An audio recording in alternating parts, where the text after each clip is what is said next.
So I've been thinking about this Supreme Court thing for a while. And I've read some things about the Supreme Court. Like, I'm not politically invested in reading the branches, but, you know, history basically tells us rights aren't set in stone at this point. Like, um, humanity isn't really necessarily built for the benefit of our own species. That is one thing that Steven Pinker has said that I kind of agree. Like,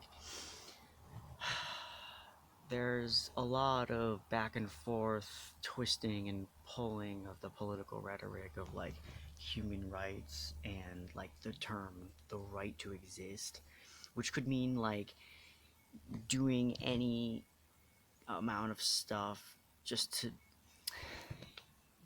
doing the very minimum so that people can live and do what they want, while treating them like shit.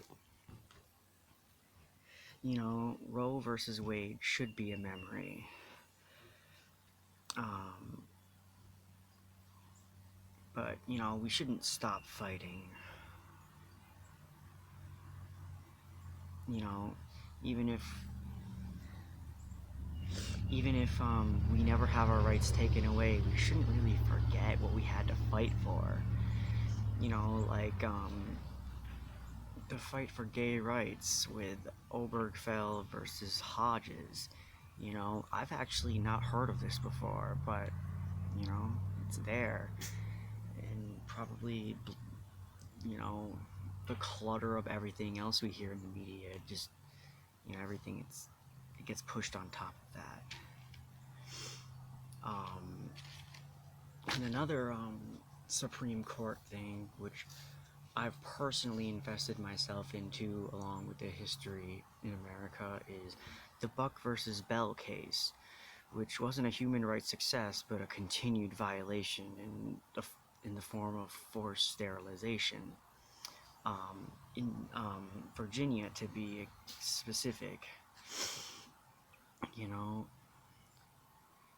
we can't forget American forced sterilization.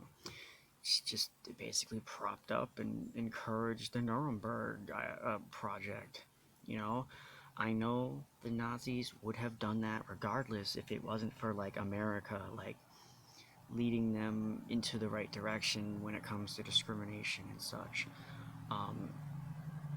Yeah, we can't act like despite America being bad, we have to allow ourselves to see the forest through the trees, and America is just a tree while the rest of the forest of tyrants and shit is there. Like, you think if once America stops being the hegemonic global dominator, no one else will be? No, something will take its place. And maybe I'm missing out on history, but I wonder what the Supreme Court case with trans rights will be, and if it'll be a success or another human rights violation that we have to pick back up and, you know, like with women's rights, we constantly bring it back up because they keep overturning it and they keep reminding us, hey, we could do this. Hey, we don't really like your rights.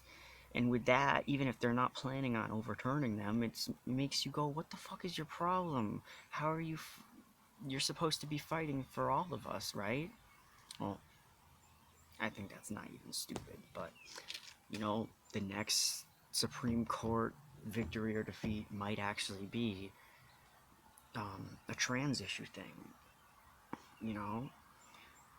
I don't know if it already has been, there has been an official thing like that, because again, I haven't been aware of the gay one. Yeah. See ya.